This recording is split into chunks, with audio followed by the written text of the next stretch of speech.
I still remember the hum of the ceiling fan that night, that dull, constant noise that somehow became louder after midnight. It was August 14th, 2022. I had been lying awake in bed for hours, staring at the faint cracks in the ceiling of our house in suburban Ohio. The glow from the streetlight outside spilled in through the half-open blinds, painting long, uneven stripes across the room. Beside me, Emily was fast asleep, or at least pretending to be. For months, I had started to notice little things that didn't add up, things I tried to rationalize, things I told myself were just in my head. The late nights, the half-explanations, the moments she'd pull her phone closer when a message popped up. We'd been married for 6 years by then. High school sweethearts who somehow made it past college, jobs, and all the small-town gossip that usually kills young love before it even starts. But lately, everything felt off. To anyone else, we looked perfect. Emily worked as a nurse at St. Mary's Hospital.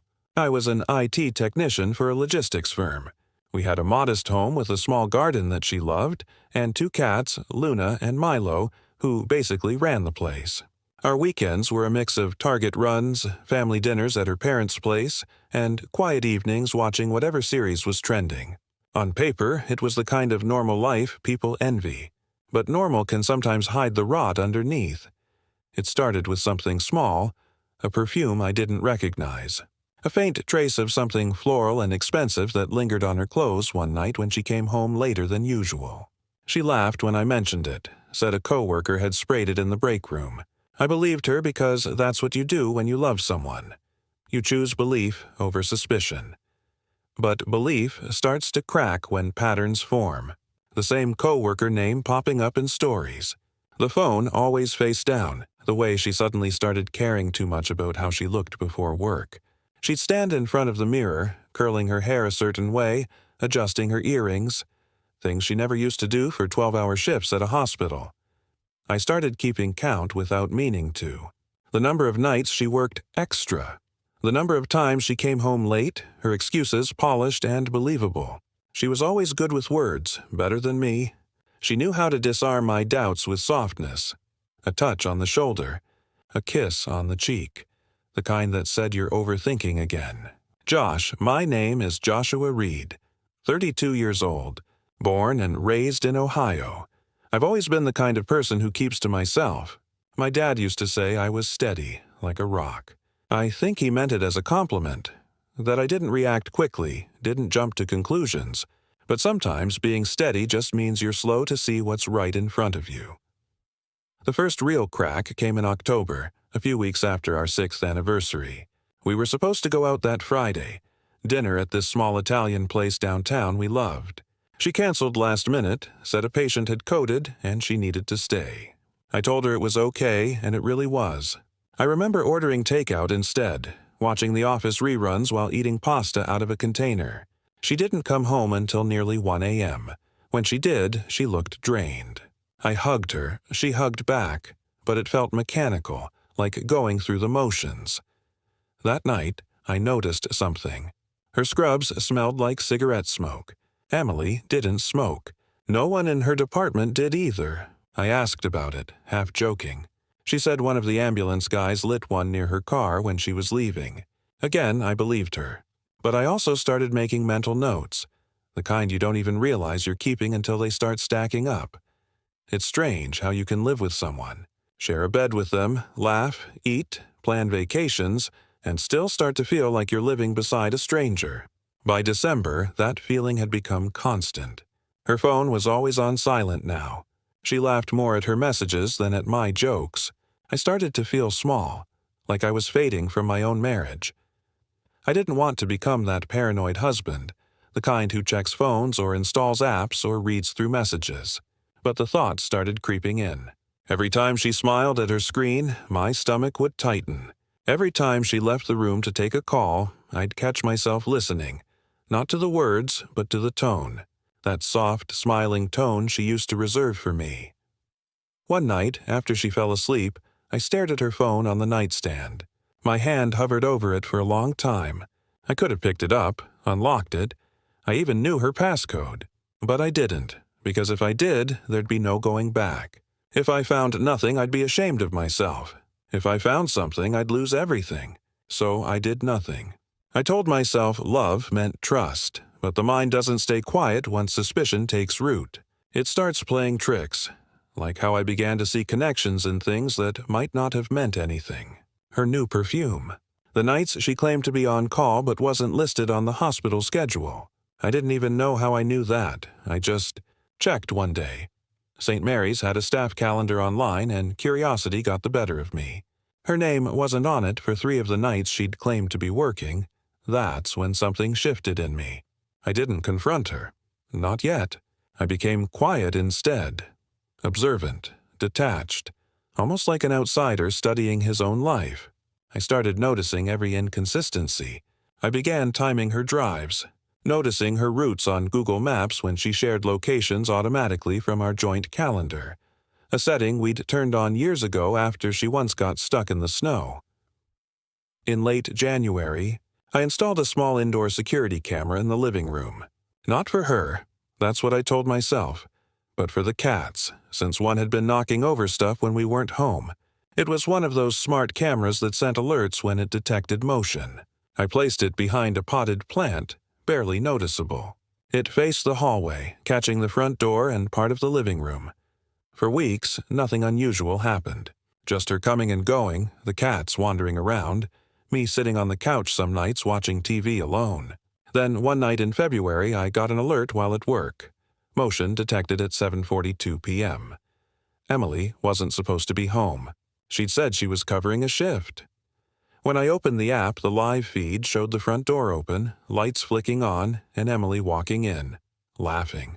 My stomach dropped when I saw a man step in right behind her. He was tall, wearing a gray hoodie, jeans, sneakers. His face wasn't fully visible at first. I remember my hands shaking so badly I almost dropped my phone. They walked into the kitchen, her body language relaxed. Too relaxed. She poured them both wine, the same bottle we'd opened together on our anniversary. I couldn't hear anything, but I could see everything. The way she leaned against the counter, smiling. The way he reached out to touch her hair. The way she didn't stop him. I paused the footage. My breath came out uneven. I just sat there staring at my phone screen, frozen. The air felt thick, heavy. My mind went blank except for one question looping endlessly. Why? But I didn't confront her that night, or the next, or the one after that, because anger wasn't what I felt most. It was disbelief, and beneath that, a strange, hollow numbness. I told myself maybe there was an explanation.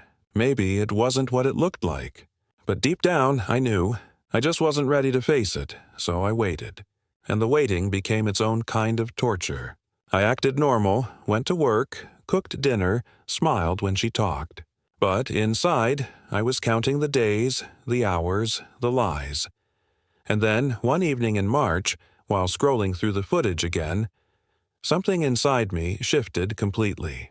I realized I didn't just want answers anymore. I wanted her to see what I'd seen. I wanted everyone who thought we were perfect to see the truth behind it all. That was the night I decided I would wait. Not to forgive, not to move on, but to plan. Because sometimes the quietest people carry the loudest storms inside them, and mine was just beginning to build. After that night in March, everything in my life split into 2 versions. The one I showed to the world, and the one I lived in silence. On the surface, I was still Josh, the easygoing husband, the dependable IT guy who always helped fix printers and remembered everyone's coffee order. But underneath, I was living minute to minute with the ghost of that footage replaying in my head. Every time I looked at Emily, I saw that moment again. Her laughter, that small tilt of her head, the way she looked at him like she used to look at me. I became an actor in my own home. I learned to smile on cue, nod at the right moments, even laugh when she made small talk over dinner. It was mechanical, practiced. I started to observe her like a stranger. Her movements, the tone in her voice, the rhythm of her day. I could tell when she was lying now. It was almost like I could see the shift in her eyes, the brief hesitation before her smile came out too easily. The hardest part wasn't the betrayal itself. It was the waiting, the pretending. Every day I woke up next to her, my chest tight, wondering how long she thought she could keep playing this game. I didn't want to explode out of rage or make a scene. That's what she would have expected. No, I wanted something different. Something deliberate, undeniable, permanent. Around early April, I started gathering proof. Not out of revenge, at least that's what I told myself, but because I needed the truth to be seen, not argued with. I upgraded the security system, adding another camera near the front porch and one facing the kitchen. She never noticed. I knew all the right corners of the house to hide things. Working in IT had its benefits. The second camera caught them again. Twice. Different nights, always between 7 and 9 p.m. Sometimes they just talked. Other times, I couldn't even watch it all the way through. The footage didn't lie, and each second of it hollowed me out a little more. His name was Mark. I found that out one afternoon when Emily's phone lit up while she was in the shower. I didn't touch it, didn't even unlock it. Just saw his name appear with a preview message. Last night was worth the risk. That was all I needed. The words burned into my brain like acid. I looked him up later that night. Mark Thompson. He worked in the hospital's emergency department. Divorced. 2 kids who lived with their mother in another state. His Facebook was filled with gym selfies and pictures from hiking trips. The kind of guy who always had a smirk, like he thought the world was some kind of inside joke. I remember scrolling through his posts in the dark, that blue glow of the screen lighting my face while Emily slept beside me. I felt sick.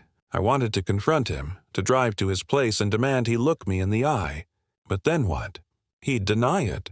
Or worse, he'd admit it with that same smug smile. No, that wasn't what I wanted. What I wanted was control. That's when the plan started forming. Slowly, quietly, like fog creeping over a field at dawn. I didn't know what the final move would be yet, but I knew it had to matter. It had to hit her where words couldn't. During those weeks, I started documenting everything. Screenshots from the camera feeds, timestamps, motion alerts, copies of messages she'd deleted that I recovered from her synced email account. I knew her passwords. We'd shared everything once, back when trust was a default, not a choice. I still remember the first time she noticed something was off with me. It was late April, a Sunday morning. We were sitting on the porch, sipping coffee. She reached out to touch my hand, asked if I was okay. Said I'd seemed distant lately. I just smiled and said I was fine. Tired, maybe. Work stress. She nodded, her expression soft, caring even. That look nearly broke me because it reminded me of who she used to be. Or maybe who I used to think she was. The days blurred after that. Work became my escape. I stayed late at the office, volunteered for weekend shifts. I needed space from her, from the house, from everything. My coworkers probably thought I was just being ambitious. In reality, I just didn't want to go home.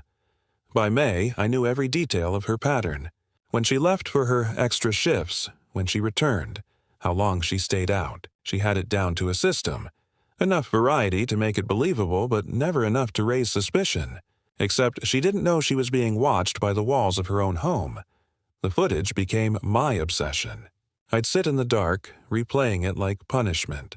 Sometimes I'd mute the sound. Sometimes I'd turn it up just to hear her voice.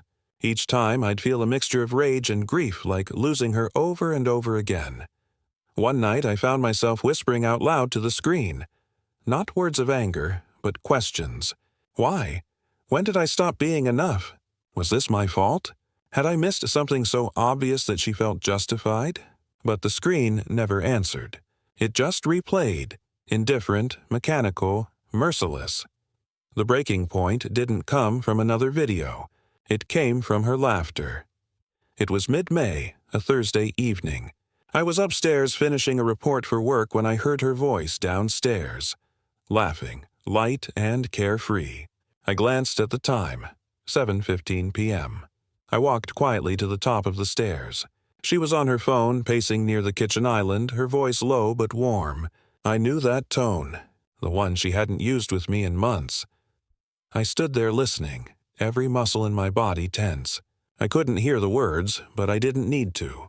My heart already knew who was on the other end. That laughter, it wasn't meant for me anymore. It hadn't been for a long time. Something inside me snapped then. Not violently, not in a way anyone would notice. It was quieter than that, like a wire finally breaking after being stretched too far. I walked back into the bedroom, sat on the edge of the bed, and just stared at the floor. My hands were trembling. I could feel the blood pounding in my temples. For a moment, I thought about confronting her right then, going downstairs, taking her phone, showing her everything I'd recorded. But another thought came, colder and sharper. That would be too easy. Too small for what she'd done. No, I wanted her to feel it, to see it, to realize what she'd destroyed when there was no way to deny it. And then the idea hit me. Uninvited. Perfect. Inevitable. The family dinner. Every June, her parents hosted a dinner at their house. It was a tradition. One of those cozy, chaotic gatherings with laughter, wine, and too many stories told over each other. Her parents adored me. Her younger brother Ethan always said I was the gold standard for a brother-in-law. To them, Emily and I were the model couple. Stable, loving, enviable. This year, the dinner was set for June 10th, 2 weeks away, and in that instant, it became my stage. I spent those next 2 weeks preparing in silence. Not just emotionally, but technically. I compiled the footage into one long file, edited clean with timestamps and audio intact. Nothing exaggerated, nothing manipulated. Just raw truth. I bought a small flash drive and uploaded the video onto it, labeled simply Home Security Footage, Living Room. I practiced what I'd say, or rather what I wouldn't say. I wanted the footage to do the talking. The days crawled by as I waited. Each morning I woke up beside her, smiled, made breakfast, said, "Love you," when she left for work, all while knowing what was coming. I don't know if that made me cruel or just broken. Maybe both. The night before the dinner, I barely slept. I kept imagining her face when the video played. The confusion, the dawning horror, the realization that everyone she loved would see what she'd done. I didn't feel proud of it. I didn't feel righteous. I just felt empty. When June 10th finally arrived, I dressed neatly. Light blue shirt, khaki pants, the kind her mom always complimented. Emily wore a floral dress, bright and soft like the person she used to be. On the drive there, she hummed along to the radio, oblivious, while I stared out the window, counting the seconds until everything changed.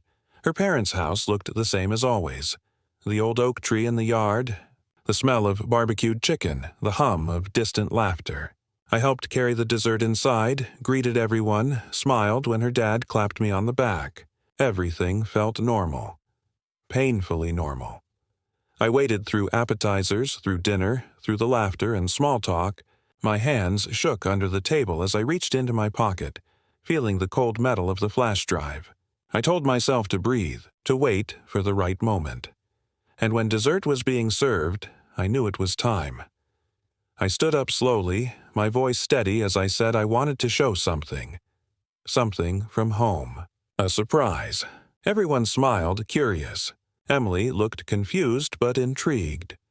I walked to the TV, plugged in the flash drive, and pressed play. The screen flickered to life. And just like that, the moment I had been waiting months for began. The first few seconds were almost silent except for the faint hum of the TV speakers. Everyone around the table looked up with mild curiosity. Forks paused halfway, dessert untouched. Emily leaned back slightly, a half smile on her face, like she was expecting some light-hearted home video. Maybe something funny the cats had done. Her mother was still pouring coffee, her father chuckling about something Ethan had said. And then the footage began. It started with the familiar view of our living room, the soft yellow lighting, the couch we'd picked out together from IKEA, the potted plant in the corner. Everyone recognized it instantly. Emily's mom even said something like, "Oh, that's your place," before the words died in her throat. 7:42 p.m., time stamped clearly at the bottom. The front door opened. Emily walked in laughing, and right behind her was Mark. The shift in the room was immediate and violent in its quietness. The laughter stopped. The clinking of spoons halted. I could hear the faint buzzing of a fly near the window. For a few seconds, no one seemed to understand what they were seeing. But then it sank in. The familiarity of her movements, the ease in her body language, the unmistakable intimacy in the way she poured him a glass of wine. Emily froze. Her face went pale, the kind of pale that drains all the warmth out of a person. She blinked rapidly, her mouth slightly open, but no words came out. Her hand trembled as she reached for her coffee cup, knocking it slightly. A dark ring of liquid spread across the tablecloth. Her father leaned forward, frowning. Her mother whispered her name like it was a plea. Ethan looked from the screen to me, confusion and disbelief etched across his face. I didn't move. I didn't say a word. I just stood there, watching them watch her truth unravel. The footage continued. Silent. Merciless. You could see the two of them talking, laughing, touching. Nothing explicit, nothing obscene. But the intimacy was enough. It was undeniable. Her hand brushing his arm. The way he tucked a strand of hair behind her ear. The small details that told a story louder than any confession ever could. Emily suddenly got up, her chair scraping hard against the wooden floor. Her voice cracked as she said my name. That desperate tone people use when they realize there's no way out. I didn't answer. I didn't even look at her. She rushed to the TV, fumbling to grab the remote. I'd already removed the batteries. She turned toward me, her eyes wet now, her face flushed and trembling. "Please, Josh," she whispered, but not loud enough for anyone to miss it. Her mother started crying quietly. Her father just sat there, motionless, his jaw clenched tight, his eyes locked on the screen. Ethan cursed under his breath, stood up, and walked out of the room. The silence that followed was unbearable. Thick. Suffocating. You could feel the air itself vibrating with shock and disbelief. When the video finally ended, the room stayed frozen for what felt like forever. The screen went black, and in that void, all the sound rushed back at once. Emily's muffled sobs, her mother's choked breathing, the distant hum of the refrigerator. I finally spoke, my voice low but steady. I said this was what I'd been living with for months, that I hadn't wanted to believe it, but there it was. Proof that our marriage was over long before I hit play. I didn't yell. I didn't accuse. I just stated it, like reading a statement at the end of something final. Emily tried to speak, words tumbling out between tears. She said she was sorry, that it wasn't what it looked like, that she'd been confused, lonely, overworked. The same justifications people always reach for when their lies run out. Her father told her to stop, not with anger, but with something colder, disappointment. That wordless kind of disappointment that says more than shouting ever could. I didn't stay much longer after that. I picked up my jacket from the back of the chair, turned to her parents, and quietly said I was sorry they had to find out this way. Then I left. I remember stepping out into the evening air, the sky heavy with the pinkish hue of sunset. The cicadas were loud, almost deafening. My hands were shaking, my throat dry. I walked to my car and just stood there for a while, staring at the hood, not really seeing anything. My heart was hammering in my chest, but I felt strangely calm, like I'd finally exhaled after holding my breath for too long. When I finally got home, the house felt different, hollow. The same walls that had once held laughter and warmth now felt like strangers. I sat on the couch, the same spot where they'd been in that video, and I just stared at nothing. I didn't cry that night. I thought I would, but there was nothing left to cry. Just exhaustion. Like all the emotions had been drained out of me over the months of pretending. The next few days were a blur. Emily stayed with her parents. I knew because her mom called me once, her voice trembling, asking if there was any way to fix this, if I could forgive her. I told her gently that it wasn't about forgiveness anymore. It was about truth. And once truth is shown like that, it can't be unseen. My coworkers noticed the change in me. I stopped talking much, stopped eating lunch in the break room. They probably thought I was going through some rough patch at home. They weren't wrong. At night, I'd lie in bed, my mind running loops of every little moment we'd shared. The vacations, the birthdays, the quiet mornings when she'd fall asleep on my shoulder while reading. I started questioning everything. Were those moments real? Or just fragments of a lie I hadn't caught yet? It's strange how betrayal doesn't just break trust. It breaks your memory. It infects the past, makes you doubt what was genuine and what was performance. About a week after the dinner, Emily came by the house to pick up some things. She didn't knock. She still had her key. I was sitting on the couch when she walked in. We just looked at each other for a long time. Her eyes were red, tired, hollowed out. She asked if I hated her. I told her no. That hate would mean I still cared enough to feel something. All I felt now was nothing. Just a dull ache where love used to live. She said she'd made a mistake, that she didn't mean to hurt me. I didn't respond.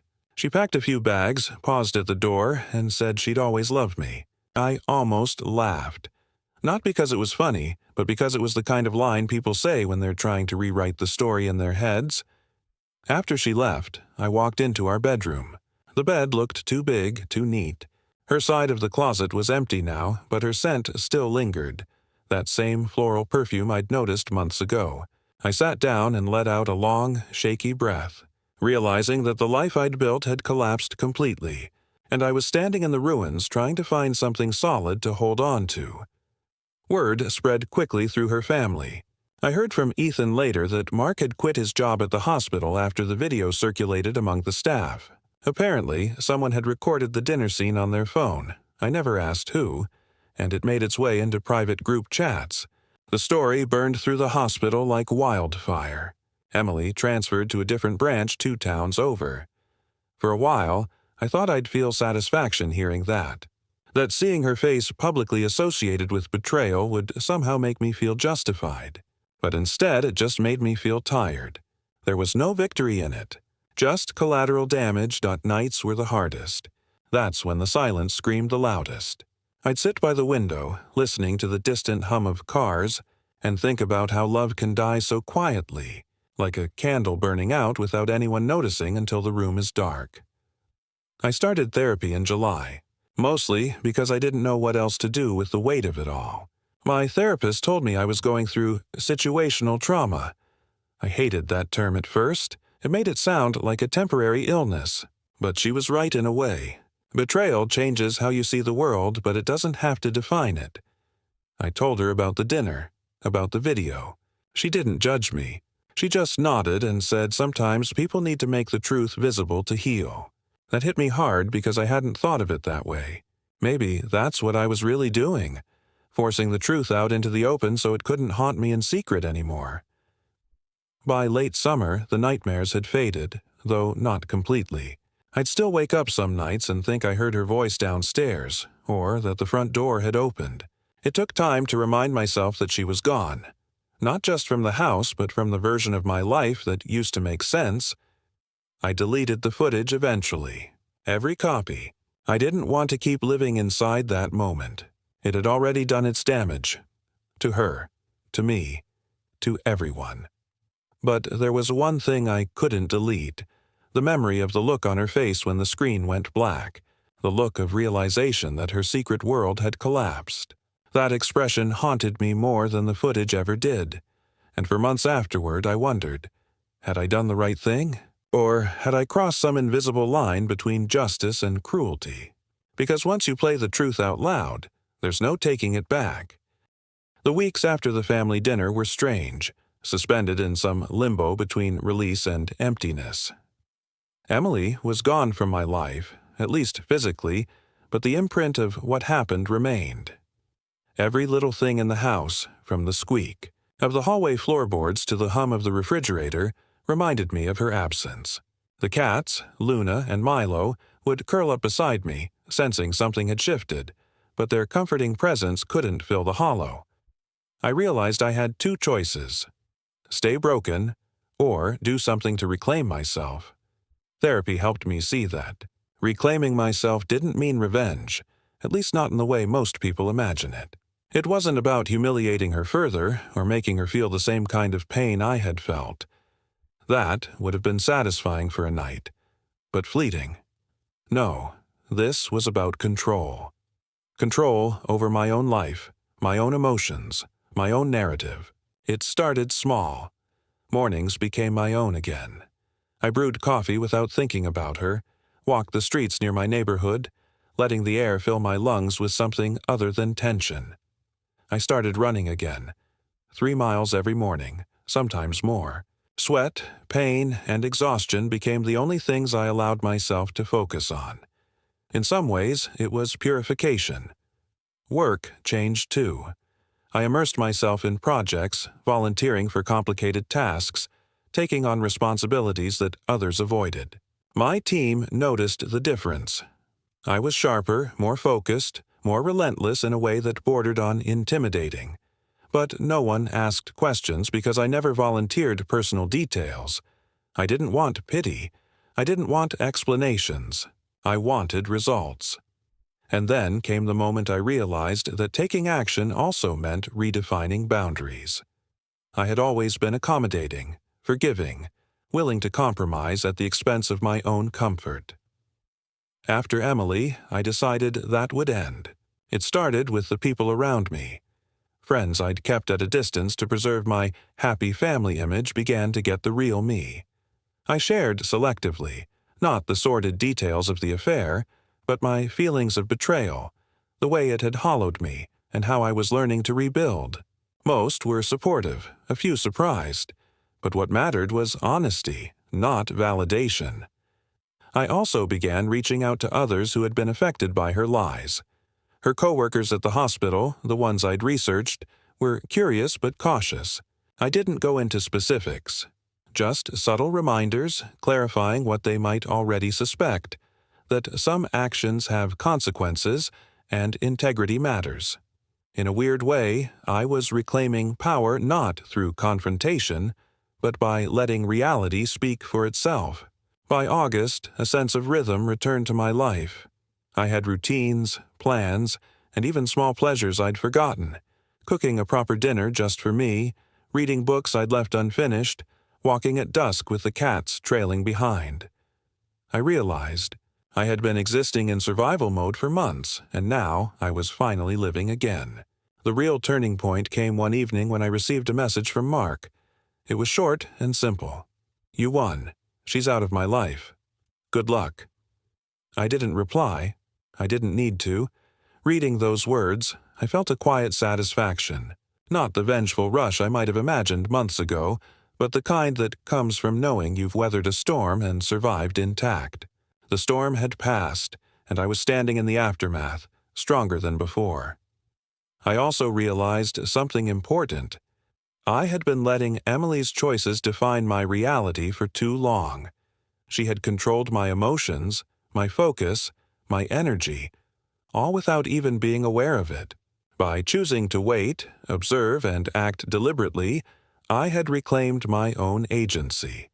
It was no longer about her, it was about me. I started planning for the future. I enrolled in a night course on cybersecurity, something I'd always been interested in but never pursued. It wasn't just about career growth. It was about rebuilding confidence, investing in something entirely my own. I could feel the walls of my life expanding, the possibilities stretching wider than I'd imagined in months.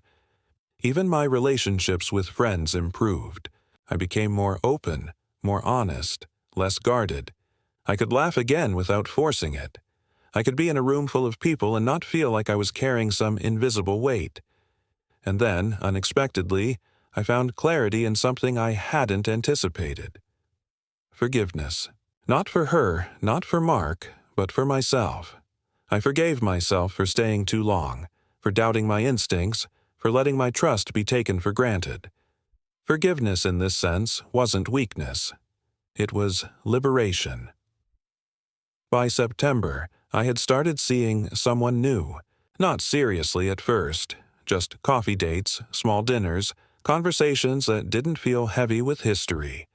But even in those moments, I could feel the difference. I was present, engaged, fully myself. I wasn't comparing, calculating, or fearing betrayal. I was just living. I thought back to the family dinner often. The memory of that night didn't feel like a weapon anymore. It felt like a turning point, a line drawn in the sand.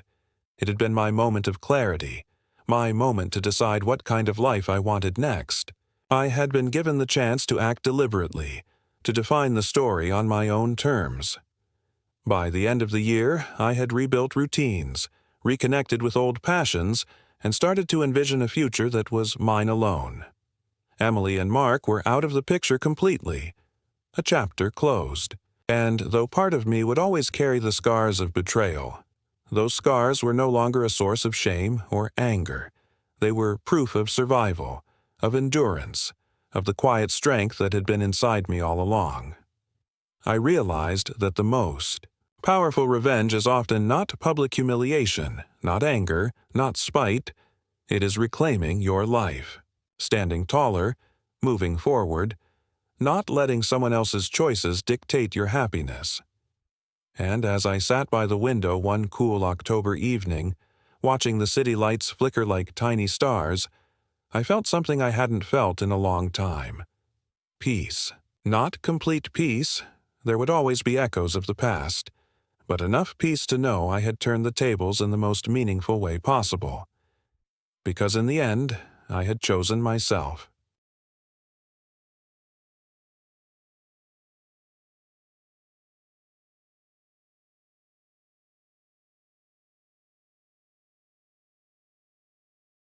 By November, the chill in the Ohio air seemed to match the calm that had finally settled over my life.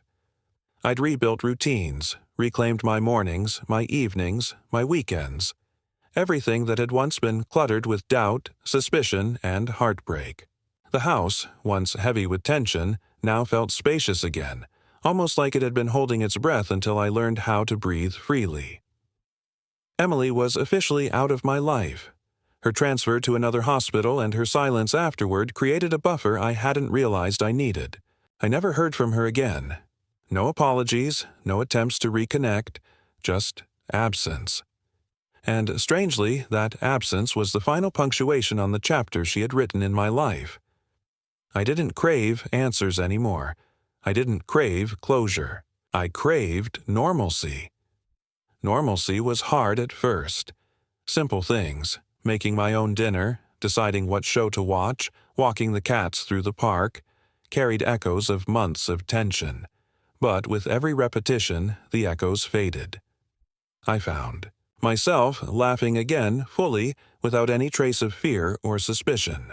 I started looking forward to weekends, the kind where I could just exist without a hidden agenda or a storm lurking behind every smile. Work became a sanctuary. I threw myself into cybersecurity projects, learning skills I'd only dreamed of before. My confidence grew with every accomplishment. I found a sense of self-reliance I hadn't realized was missing. The subtle power of reclaiming your own life, after having it quietly undermined, is transformative. There's nothing dramatic in the action itself. It's in the quiet strength of rebuilding, day by day.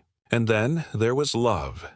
The tentative, fragile, exciting kind. Not the intense, all-consuming love I'd shared with Emily, but something quieter, grounded, healthier. I met Claire at a local tech meetup. She was passionate, witty, and completely unassuming. Our conversations flowed easily, without the weight of suspicion or past trauma. It was a relief. It was a breath. It was proof that life moves forward, that healing doesn't just close wounds, it opens doors. I thought often about the family dinner. The memory of that night, which once had been a tool of confrontation, now felt more like a catalyst. It was the turning point that forced me to confront reality, to reclaim myself, to choose life over bitterness. I realized then that revenge, in its purest form, wasn't about others. It was about reclaiming your own narrative, your own dignity, your own happiness. There were nights when memories would creep in, unbidden.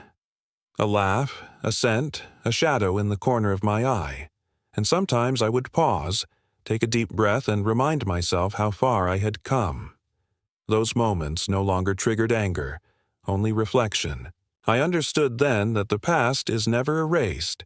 It's integrated. It becomes part of your resilience, your understanding, your growth. By December, I had taken a small trip alone, just me, the open road, and a rented car. I drove along, the back roads of Ohio, the late autumn sun dipping low over fields of brown and gold. I stopped at diners I'd never noticed before, ate pie and black coffee, watched the world in quiet observation, and in those moments of solitude, I felt complete freedom. Not because I had erased pain, but because I had claimed my own life. Emily, Mark, the betrayal, they had become background noise, mere shadows in a landscape I was painting for myself. And in their absence, I found clarity. I realized the world doesn't wait for us to heal. It moves on. But healing is a choice we make, a deliberate act of courage and self-respect. Looking back now, I understand that the months I spent waiting, observing, and planning weren't wasted. They were preparation. They were the slow, quiet forging of the version of myself who could endure betrayal, who could act decisively, who could reclaim life on his own terms. And when that moment came, the family dinner, the footage, the confrontation, it wasn't just about exposing truth. It was about defining who I was, even when the world threatened to rewrite my story for me. I don't know if Emily ever thought about me after that night. I suspect she did, in fragments, in fleeting moments. But I no longer needed to know. Her choices, her actions, were her own, and mine were mine. I had learned the most important lesson. The only life you can truly control is your own.